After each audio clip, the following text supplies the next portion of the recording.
Рахмат, Акылбек Сөмбекович. Бюджетті қолдайбыз. Менде бір башқа мәселе бар эле да.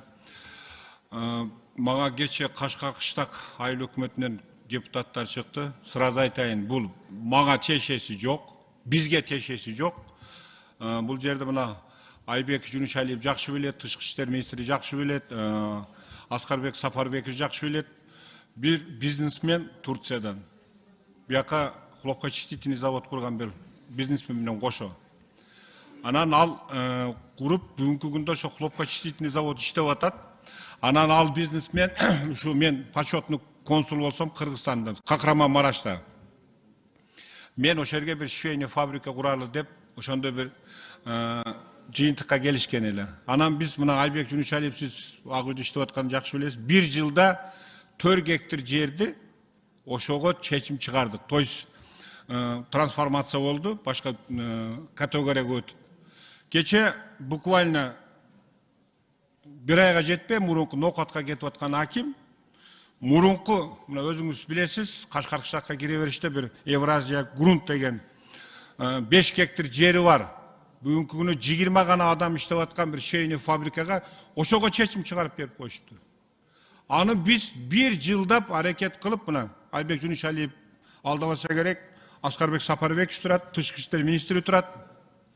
Бакыт Эргечевич да билет, бул эсинен чыкпаса. Бизнесмен кел атат, акчасы менен кел атат. Аны биз почетный консул кылып, бул жерден бүтүн документтерин бердик. Кыргызстандан Кахраман-Мараштага. Кичине чозулуп кеткени бар, өзүңүздөр билесиздер, жер титиреп калгандыктан. Эми ушул бүтсө кече ушулга чечим чыгарып коюптур. Бул компанияны биздеги Кашкар кыштактагы bir kırsık bolup, bürö менен урушуп кетип, бычакташып 3 ай больницада жатып калды. Ошодон пайдаланып башка бирөөгө берип коюптур. Мына депутаттар кече чыкты, депутаттар дагы эртең алар кайрылуу жасайт. Депутаттардын чечими бар айылдык кеңештин. Ушуну бир карап берсеңер деген менде бир сураныч бар. Дагы айтам, мага бизге эч кандай тиешеси жок. Изилдеп көрсөңөр, текшерип көрсөңөр да болот. Бул биринчи маселе. Экинчи маселе аэропорт маселеси. Aeroport meselesinde Akılbek Sömbekovич prezident baş bolup o жерде көргөн эле. Анан бүгүн ошол маселе кандай болуп атат?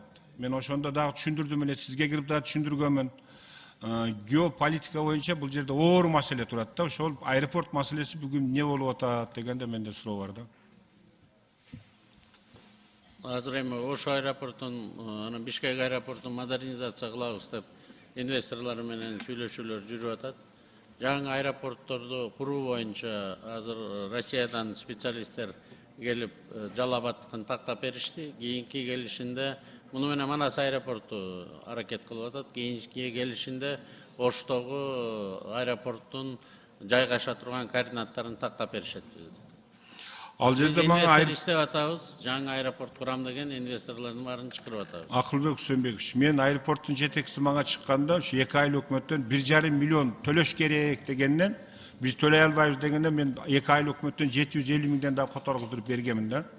Ошону бир көзөмөлгө алып койсоңор. Аэропортко төлөбөйт, земельный потеря. Москвага төлөдү бир земельный бир изилдей турган бир Москвада бар экен го. Ошолорго которуп берди, аэропортко эмес. Ошону бир эмдиги жылы бир инвестор тап десеңер, биз деле таба алем. Биз тапканга силер эми көнбөйсүңөр да силер. Ким болбосун инвесторду учагыбызды жайып тосуп алып, ага бүт шартты түзүп берүүгө даярбыз. Рахмат, урматтуу депутаттар. Тема боюнча сүйлөсөңүздөр, эгерде темадан сырткары, мыйзам долбоорунун сырткары каралып аткан сүйлөсөңүздөр, микрофонуңарды өчүрүп коем, капа болбойсуңар. Менин толук регламент боюнча укугум бар. Эскертип коеюн, тема боюнча сүйлөгүлө. Кийинки сөз Таштанбеков, Акбөкөн Дүкеновичте. Рахмат. Акбөкөн Таштанбеков, Ысык Ата округу. Урматтуу Акылбек Сөмбекович, урматтуу өкмөттүн төрагалары, өкмөттүн мүчөлөрү.